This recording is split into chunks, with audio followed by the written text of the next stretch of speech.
Okay, so this is our June 30th, 2024 Sunday, 'di ba? This is the episode 236 na dapat sana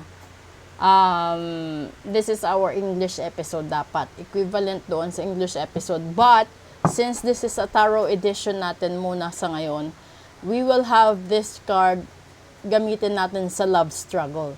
So, alamin natin saan ba galing yung mga issues natin sa relasyon. So, panoorin nyo yung mga editions ko ngayon using the tarot cards.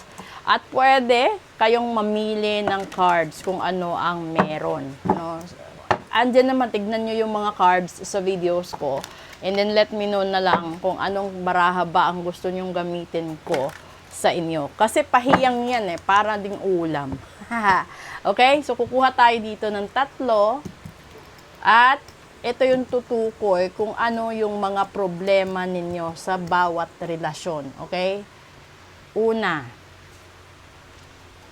Ay, malalim na soul searching. That's the Hermit. Pangalawa. Oh, 6 of Wands. And then, pangatlo, that's the Emperor. Okay. So, parang medyo obvious, 'di ba?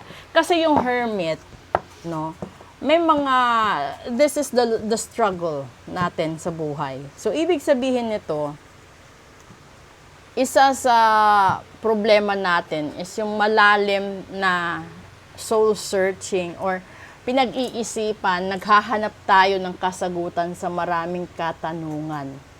No?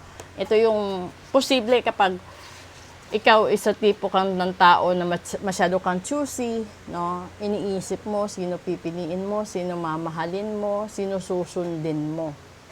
'Di ba?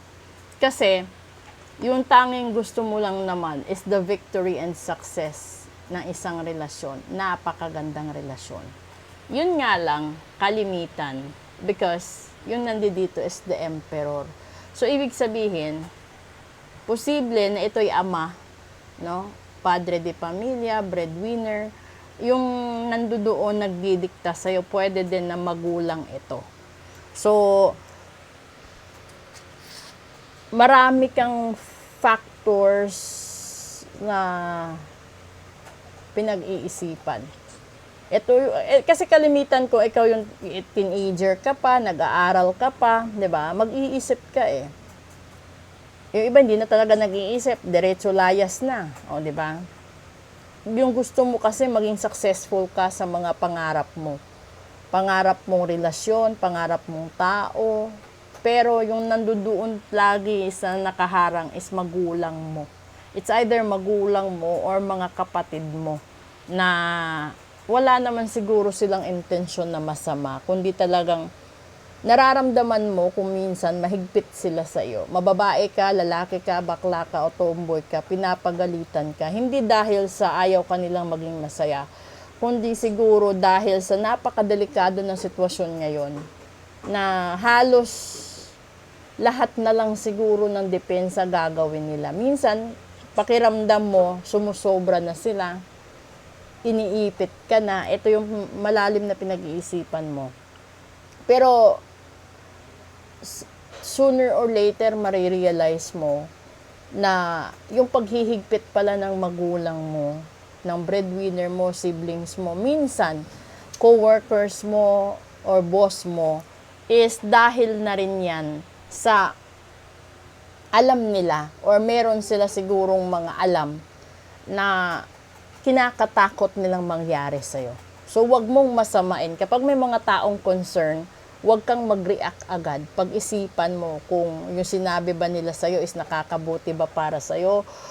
Dun mo gamitin itong pag-iisip na ito na the cause and effect. Dahil alam mo na kahit ilang, di ba sa balita, puro na nga yan beauty queen. Yung iba, napakataas na ng narating sa buhay, pero dahil sa hindi sila nagsasabi kung saan sila pupunta or saan sila o sino kasama nila, minsan nadidisgrasya. So ito yung struggle. na you have to be true to yourself as well as to the people na nandoon sa paligid mo, sa circle mo, na mahal ka at concern sa'yo dahil wala naman silang ibang gusto kundi maging masaya ka, maging successful ka, not just to your career and probably business, but also with your relationship. Pero itong nandito yung last kasi is the emperor, which is the head of the family. It might be your mother, your father, your lolo, your lola, and everyone in the family. Okay? So, ito yung love struggle ninyo. So, nakaka-resonate or sa gustong magpabook ng full private reading, sa gustong magpa-cleansing, magpa-ritual, let me know.